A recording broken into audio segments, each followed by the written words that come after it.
یہ انلیگل حرکتیں ہو رہی ہیں فون ٹیپنگ کی، اور جہاں تک عمران خان کے فون کا تعلق ہے جو ان کے گھر پہ سیکیور لائن تھی اس کو ٹیپ کیا گیا. اب سپریم کورٹ کو سو موٹو ایکشن لینا چاہیے کہ کون سی ایجنسیز ہیں جو یہ انلیگل حرکت کر رہی ہیں اور سپریم کورٹ کے آرڈر کو وائلیٹ کر رہی ہیں. یہ تو سپریم کورٹ کا کنٹیمپٹ آف سپریم کورٹ ہے.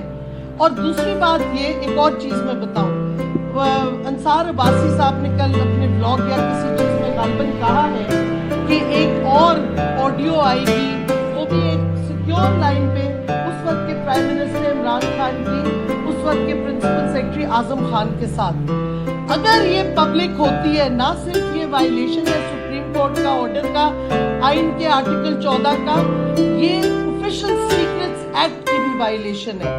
کیونکہ جو کانورسیشن ہوتی ہے حکومتی ایشوز پہ پرائم منسٹر اور اس کے پرنسپل سیکرٹری کے درمیان، یہ آفیشل سیکرٹس ایکٹ کے تحت ہوتی ہے. تو اگر یہ پبلک کوئی جرنلسٹ کرتا ہے یا کوئی کرتا ہے، وہ وائلیٹ کر رہے ہیں نہ صرف آرٹیکل 14 آئین کا بلکہ آفیشل سیکرٹس ایکٹ. اور یہ نہ سمجھے کہ ہم چپ رہیں گے اس پہ.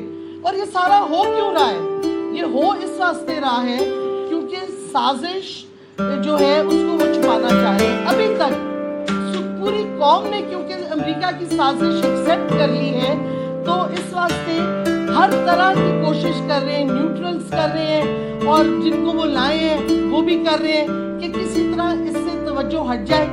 اور ٹائمنگ دیکھیں یہ سارے کی، ہمارا جلسہ جو اسلام آباد میں ہوا اور اس کے ساتھ پورے پاکستان میں اسی وقت جلسے ہوئے، اس سے اور گھبرا گئے ہیں یہ لوگ جو سازش کے ہینڈلرز ہیں اور جو کرمنلز